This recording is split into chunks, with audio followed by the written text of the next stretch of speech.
Oh my goodness. You guys already here? Oh, goodness heavens. Well, I don't know. I feel like the days when I was undergraduate and was doing some stand-up comedy, snappy palaver with Gabby Cadaver. And in those wonderful sessions, what I would end up with was no money, but lots of dark beer and pizza. Anchovies, please. I do really like those anchovies. Once I was in Venice, Italy, and I ordered a pizza, an octopus pizza. And actually, octopods are very cool creatures, so I've felt guilty about that ever since. So I guess I'm just going to have to wing it today. All right. Let's go back a little bit first as a sort of a footnote or end note, you might say, to a discussion we were having about ritual. I remember a while back when someone I knew was making a documentary film about something called the Psychedelic Venus Church. And this was, if you will, the left wing of the Sexual Freedom League, if you can imagine such a thing. And the difference between the Sexual Freedom League, this was up in San Francisco, the difference between the Sexual Freedom League and the Psychedelic Venus Church was that in the Psychedelic Venus Church they did allow gay sexual events to happen at their parties. Some might describe them as orgies. In fact, that's probably the correct word to describe them. So, at any rate, I showed up at this film, and at this filming with my camera, my funky cameras, sound camera. And one thing I happened to know was that the director of this film, a chap with a Scandinavian name, whose grandfather had apparently sold Nazi films of disabled people and whatever, terrible films, to make money. So this was a kind of a dubious character back in the old days. So I happened to know that he was making it with my girlfriend, or the woman I actually lived with at the time. But, c'est la vie, c'est la guerre. So at any rate, I show up to do my filming, and, usual stuff, and people took off their clothes. I removed my hat and my tie. That's about it. But then all of a sudden, this guy was making it with a woman, and I noticed immediately that his member, if you want to call it that, was astonishingly minimal. And I was saying, wow, they were making it in the missionary position, and that's a good thing because that's probably the only position that he was capable of making it. But what does this have to do with ritual? Well, before any of this orgiastic behavior, if you want to call it that, began, there was a little ritual ceremony in which a man and a woman had their genitals covered with honey and maybe some herbs and spices. Maybe they put something else in there. I have no idea. It's possible. So, and every participant in this party, orgy, was supposed to go up and kiss and even lick a little bit each of the man's genitals and the woman's genitals. And that was a ritual, a planned ritual. And I guess it worked for some people. Curious characters back then. So gosh, okay, got that out of the way. What are we going to talk about? I got to come up with some stuff. All right. Something that's been very much on my mind is the idea of subtlety and nuance. We live in a world which is very black and white, very blatant. It hits you over the head all the time, assaults your ears, assaults your eyes, hip-hop music, which is great. I remember going to a Halloween party a while back at Webster Hall in New York, fun dance place, and, dancing to hip-hop with my girlfriend at the time and others. And toward the end of the evening at this venue, every year on Halloween they had a virgin sacrifice, a mock virgin sacrifice. And boy, the orgiastic behavior really tuned up a notch when that happened. But, back to subtlety and nuance. As we go through life in our work situation, in our situation with our, casual friends, whatever, or we go out shopping, all the normal things one does in life. And in all of those situations, there's very little subtlety and nuance. I mean, people even have conversations about, who knows what. People just talk. That's what people do. And then we get home, and we're with our loved one, or we go out to dinner even, or in some kind of situation like that, and with our loved one, our partner, the person that we are involved with.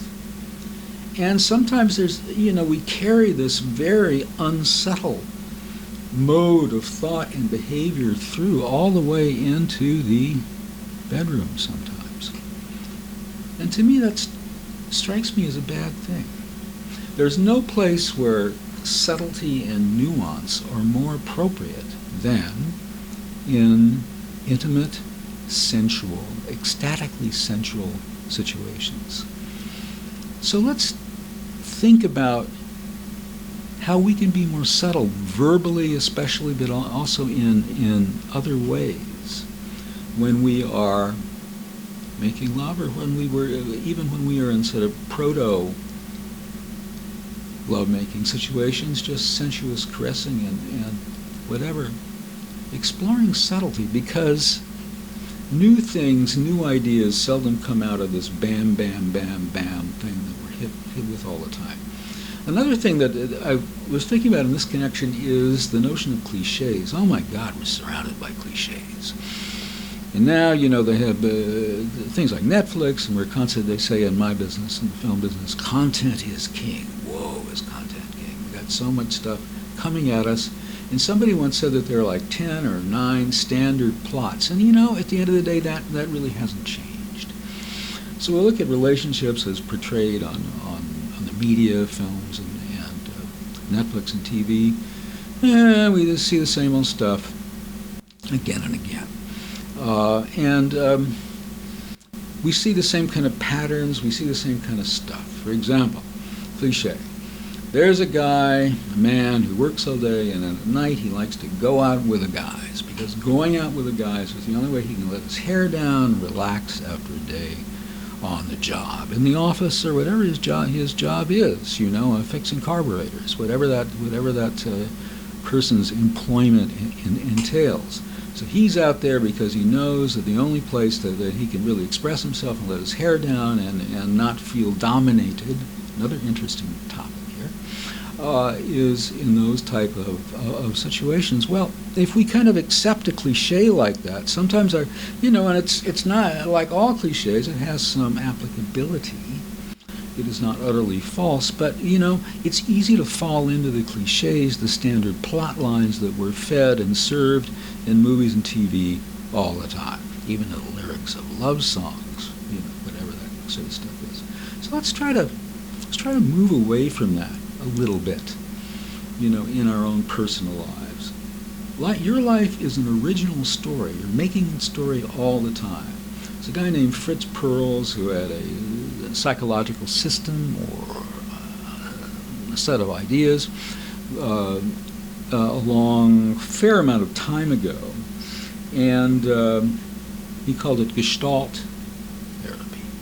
A big deal for a while. I think it's kind of gone under the surface, even disappeared. But Gestalt therapy, one of the things Fritz Perls said, which I find rather interesting, he said, always be the hero of your own story. Well, gee, sometimes in our jobs and when we're out shopping and whatever, we can't exactly be the hero of our own story, but we should always try to be that.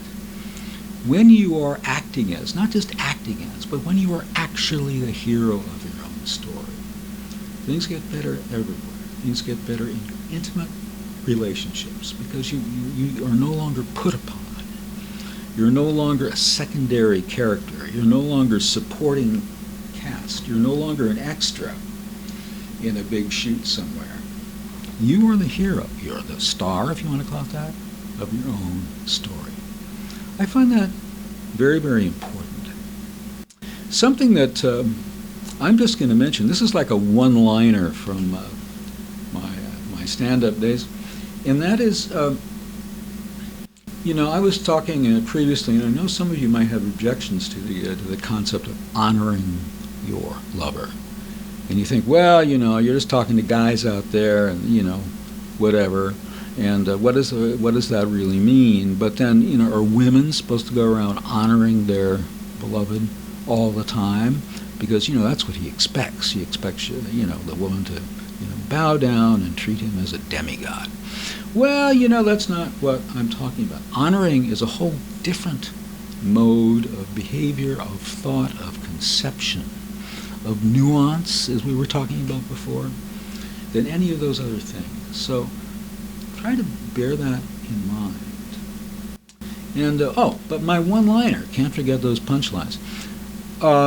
My one-liner has something to do with a concept that doesn't get brought up that much when people discuss relationships and sexuality and all the things that we talk about in these videos.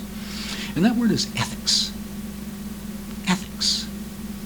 Right behavior.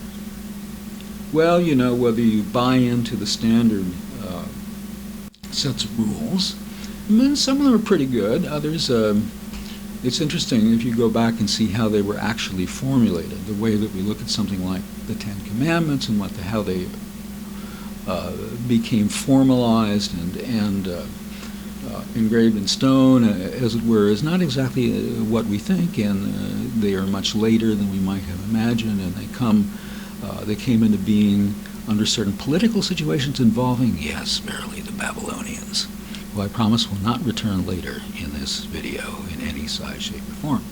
But anyway, when I talk about ethics, for example, one kind of one-liner, which I'm sure you'll chuckle hysterically, was and is, attraction is not an obligation that you confer on someone. All right? If I go up to a woman and I'm attracted to her, she is in no sense obligated to have a similar attraction to me or to treat me in some other way or to go through some song and dance over a long period of time to somehow deal with this inappropriate attraction or unreturned attraction that she might have. So just remember that going through life. If you're attracted to someone in the sort of, we're not talking about very casual situations when one is talking about what might be referred to as proto-sensual relationships, even proto-sexual. That does not confer an obligation on the other party. I think that's very, very important to remember. It even deserves a little bit of ginseng green tea with a shot of tang.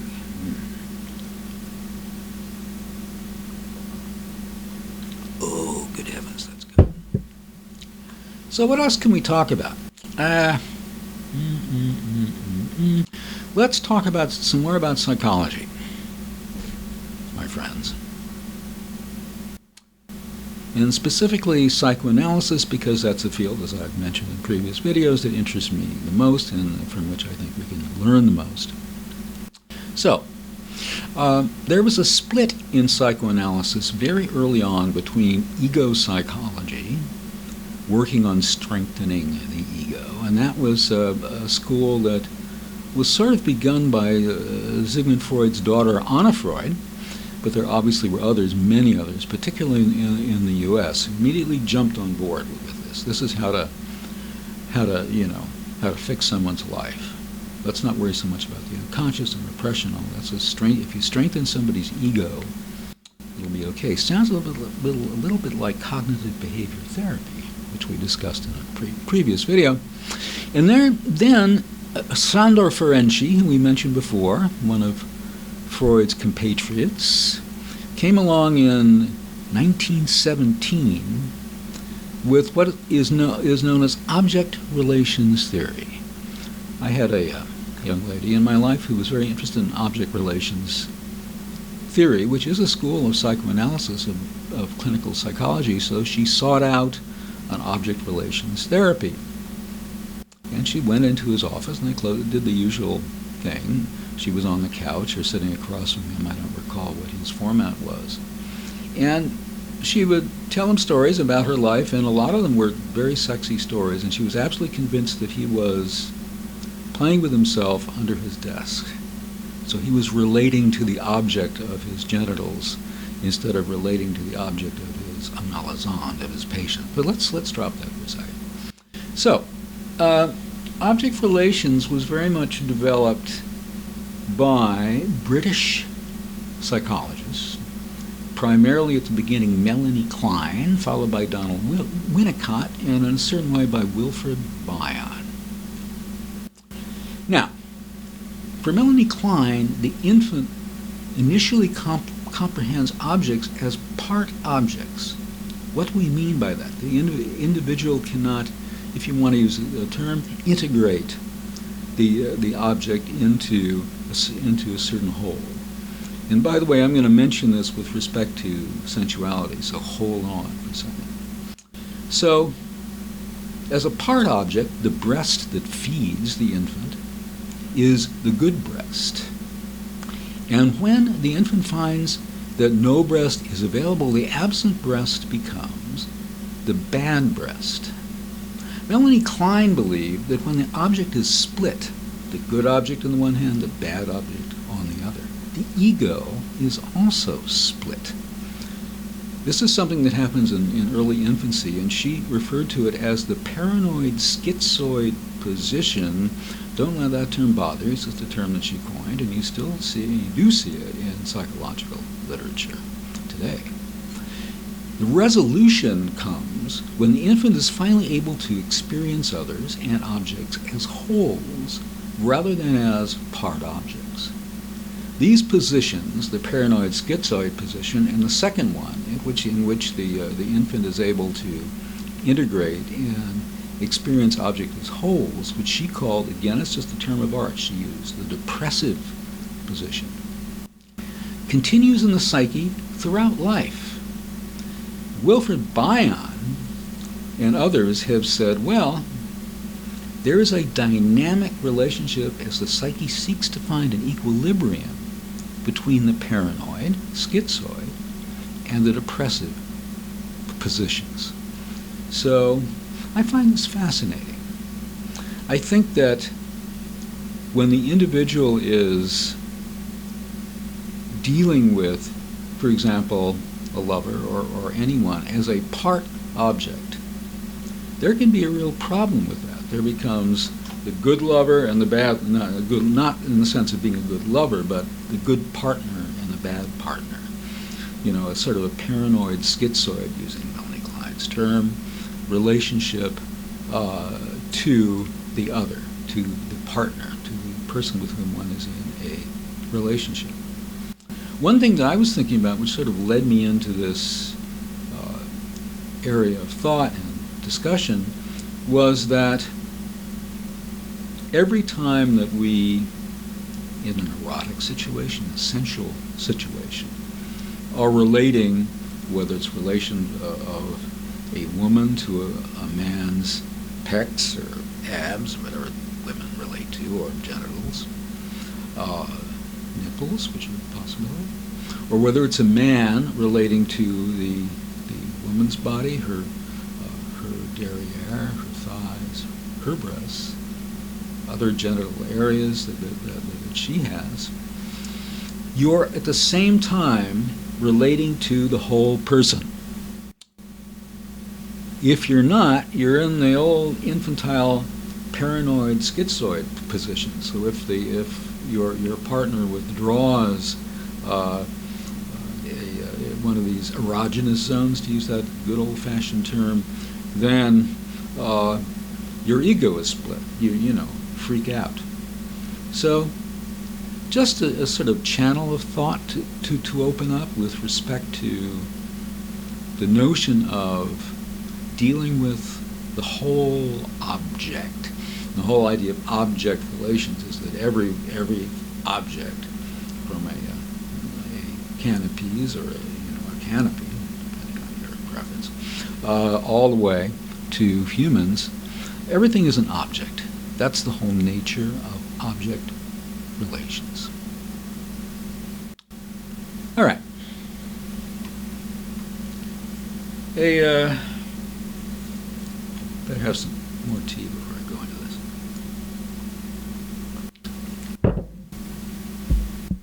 this. A woman I was involved with in a very loving, sensual, sensuous relationship told me that her immediately preceding boyfriend would always fix his hair. You know, I gave up on that a long time ago. I just let my hair do what it wants to do. But would always fix his hair before going into bed. Whoa. Well, you know what topic this sort of brings up. The topic is narcissism. According to Freud, again, narcissism is libidinal investment in the self. Libido obviously has to do with the pleasure principle, that whole area of sexuality as opposed to other types of drives, if you want to call them that. André Green, a French psychoanalyst within the last, 15 years, had a very interesting counter theory that actually layers on to Freud. And he says, in contrast to Freud, it is both the libidinal, that is narcissism, is both the libidinal and the aggressive investment in the self. The narcissist, in some ways, as much as he loves himself libidinally, is also aggressing himself. And then when aggression is such an important component of narcissism, when the narcissist becomes aggressive to others, it is what we call in psychoanalysis ego-syntonic aggression. What does that mean? Syntonic. It means in tune with, if you will, in harmony with the ego. It's amazing. A narcissist goes out and is very aggressive to someone, either verbally or even physically, and it makes them feel good, makes their ego feel good, because this is ego-syntonic aggression. They love seeing themselves as aggressive. So to be aggressive, including toward one's lover, is in tune with the narcissist's ego, meaning, or harmony with, and thus supportive of the ego. I find that fascinating. Another thing think about people we know. Think about people you know in that respect, whether they be intimate relationships or otherwise. Another thing about the narcissist is that they become fixated on the childlike components of the self.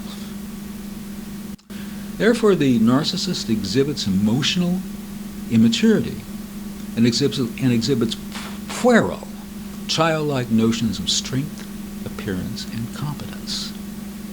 And also, the narcissist esteems personality attributes that are esteemed among children rather than among adults. Just as a 5-year-old wants to be admired for his or her toys, the adult narcissist wants to be admired for his or her toys, cars, motorcycles, clothes, whatever those toys happen to be. So the narcissist is going around, and there are levels of narcissism. There's pathological narcissism, which is very difficult to treat, and in its extreme forms. But there's, common everyday narcissism, such as we see in our ordinary lives. In addition to these grandiose and envious behaviors, and the lack of empathy, that's a key component of narcissism. Characteristics of the narcissism include the incapacity to depend on anyone, by the way, including his or her lover.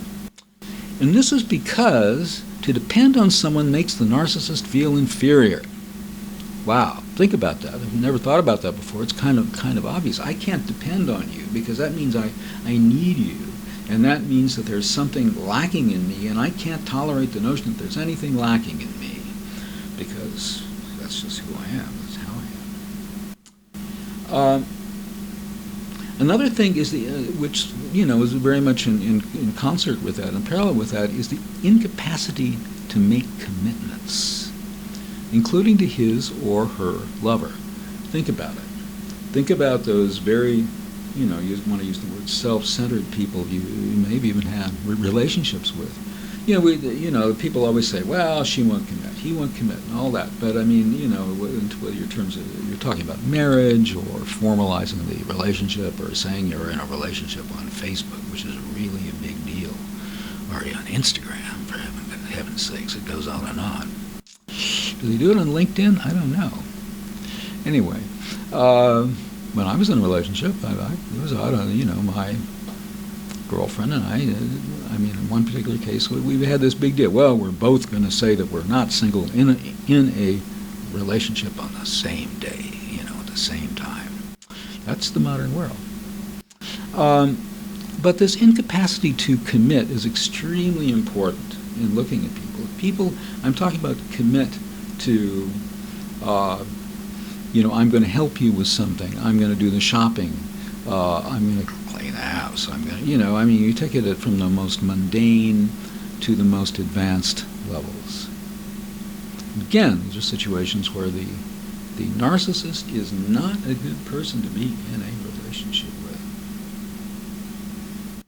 Another typical pattern of the narcissist is that they will seduce someone whom they idealize unrealistically.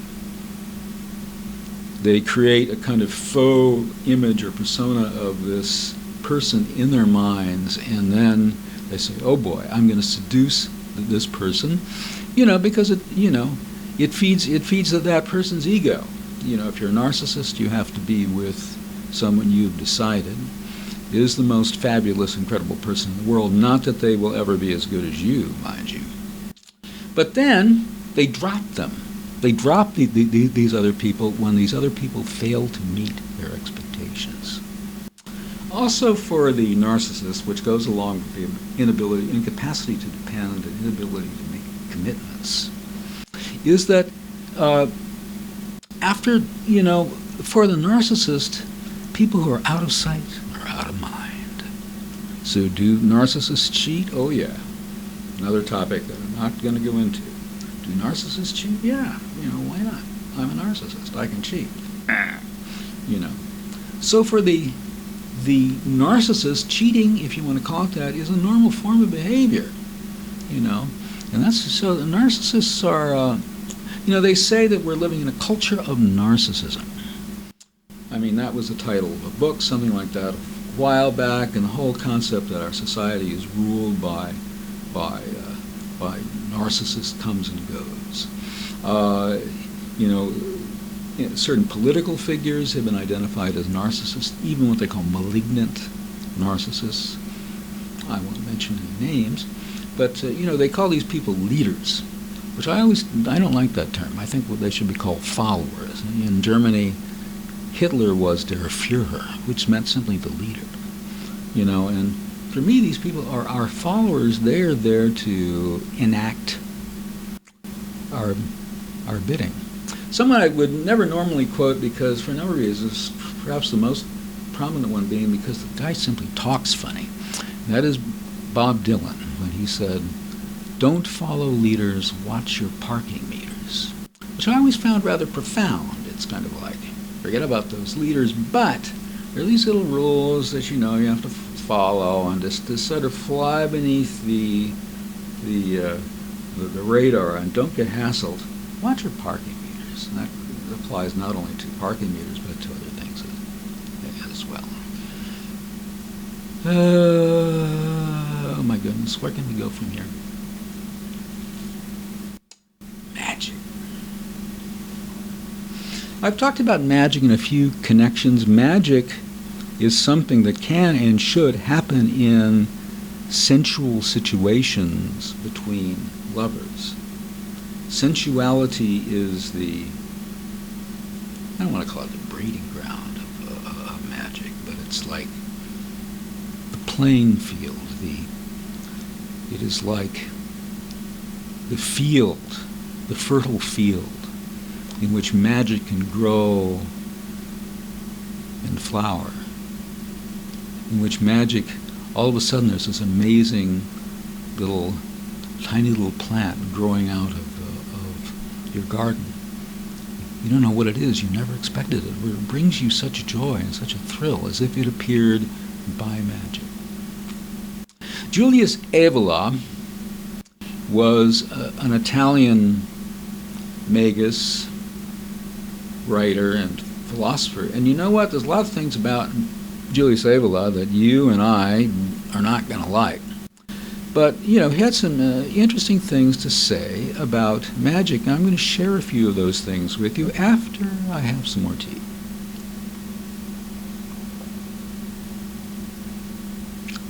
I think that ginseng is getting to me.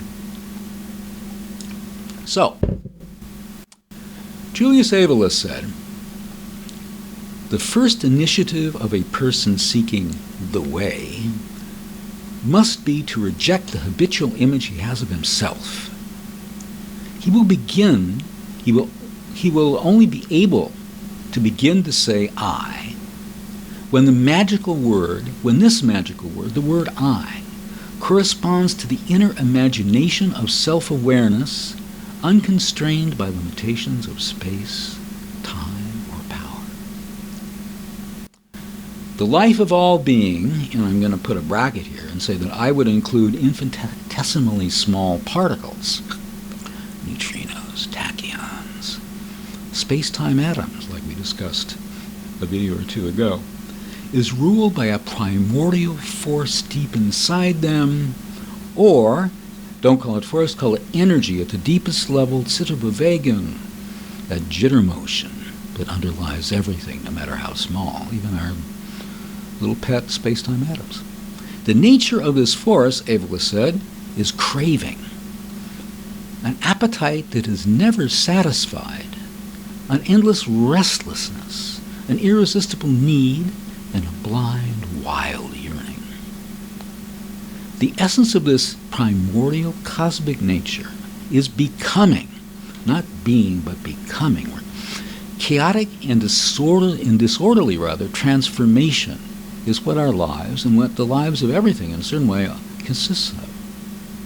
This matter of ours is neither an abstraction of profane philosophy nor a myth or a fairy tale, but a living and powerful reality, which most of the human race does not know.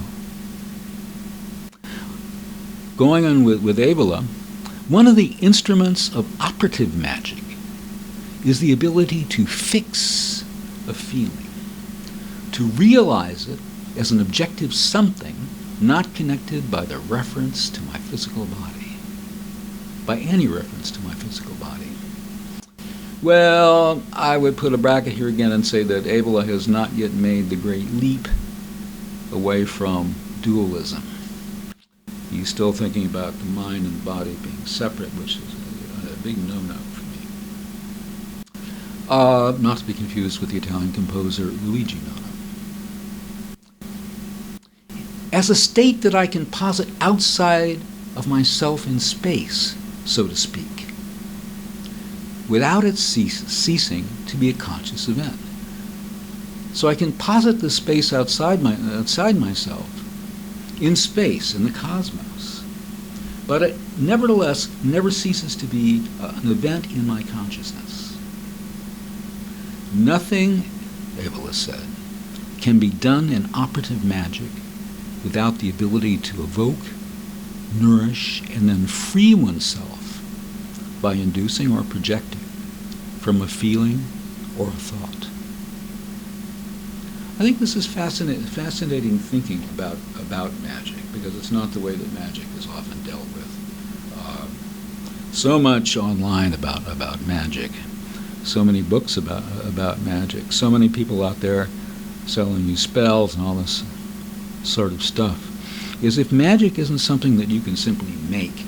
And as I said a moment ago, one of the great fields, one of the most important contexts in which you can make magic and become joyous in magic when it appears, in a touch, in a kiss, in an orgasm. There's nothing more magical than a great orgasm. But anyway, so, you know, magic has taken many forms over the course of time. Of course, there was in the Middle Ages, sometimes in the ancient world, but not so much. The ancients, the ancient Greeks, whatever, in a certain way loved their magicians, and they loved the practitioners of magic. They loved magic. They accepted it because the gods did magic in one way or another all the time. You know, the Abrahamic God, Judeo-Christian God, just, you know, put everything in place and, you know, left us to you know, mess it up and try to figure out what he really wanted us to do. Whereas the Greek and Roman gods, in their wisdom, kept doing magic, and sometimes the magic was not so great. I don't necessarily want to be turned into an aardvark simply because I, you know, offended some god or other, you know. But I'd rather not. I'd choose another species probably than an aardvark, although aardvarks are, you know, kind of cool.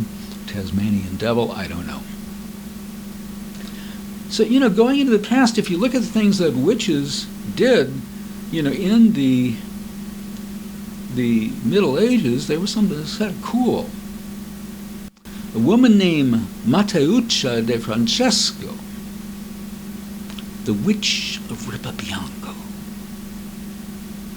was burned at the stake in 1428, and it is believed that she was the first witch to be burned at the stake because she could fly. That was a big no-no witch thing. But from a modern standpoint, you can say that Mateuccia de Francesco, the witch of Ripabianco, had merely mastered the tantric Ashtasiddhi of Laghima, the ability to be weightless. Dig it? So, oh God, what are we going to do? Okay, we're gonna segue to a topic that, in my mind, is related, because if you look at some of the things that that Abela was saying, and you know, about primordial force, energy at the deepest level, the concept of positing a desire, if you will, outside of yourself, dealing with that, the irresistible need and blind, wild yearning. This brings to mind a chap we've talked about before, the French psychoanalyst and philosopher Jacques Lacan. And he discussed something called jouissance. So, rather than going through an etymology of this French word, let's talk about jouissance as simply as we can in terms of what Jacques Lacan meant by it. 1. Jouissance is an excess of life. An excess of life. 2. Jouissance is an enjoyment beyond the pleasure principle, which is the title of the book by Freud and also by me. Don't forget you heard that here.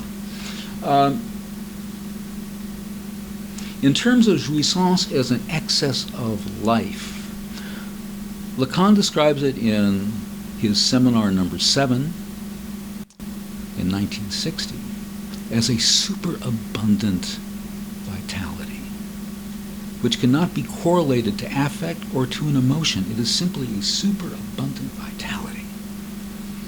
This reminds you a little bit of channeling Zitterbewegung. You know, maybe. And as an enjoyment that goes beyond the pleasure principle, Lacan describes jouissance in his seminar 10 as a background enjoyment, if you will, a substrate. Is that another term? I don't know if you would have used it, but I just have. A substrate of emotion. So, however, in his seminar, The Other Side of Psychoanalysis, between 1969 and 1970, Lacan introduced the concept of surplus enjoyment plus de jouir. He was inspired by Karl Marx's concept of surplus value. He considered the objet petit a as the excess of jouissance, which has no use value, and which persists for the mere sake of jouissance. Now, what do we mean by objet petit a, which is something, I'm sure, a term that unless you've studied philosophy or of this sort, or Freudian psychoanalysis or Lacan, you may not be familiar with. Little object day. Well, petit a, objet petit a, is the unattainable object of desire, or, this is the most important part, or the object cause of desire. The object which is the cause of desire. So his discussion of surplus enjoyment, plus de jouir, reminds me a little bit of when we talk about Herbert Marcuse's thought idea about surplus repression. All very, very interesting, at least to me. So, I don't know. I'm going to look for some more inspiration in my book. See this book? That's a good book. So I open up to this page. Quote from Christopher Marlowe, "Sweet Helen, make me immortal with a kiss." Well, it's got all kinds of stuff in here, as opposed to what it says on the cover, a little bit false advertising. Can you see this? Sexcapades. So for more sexcapades, be sure to join me on future editions of Explore Ecstatic Sensuality. Many thanks for hanging out through this little, stand-up comedy session, although I'm sitting down. I guess it's sit-down comedy. Bye for now.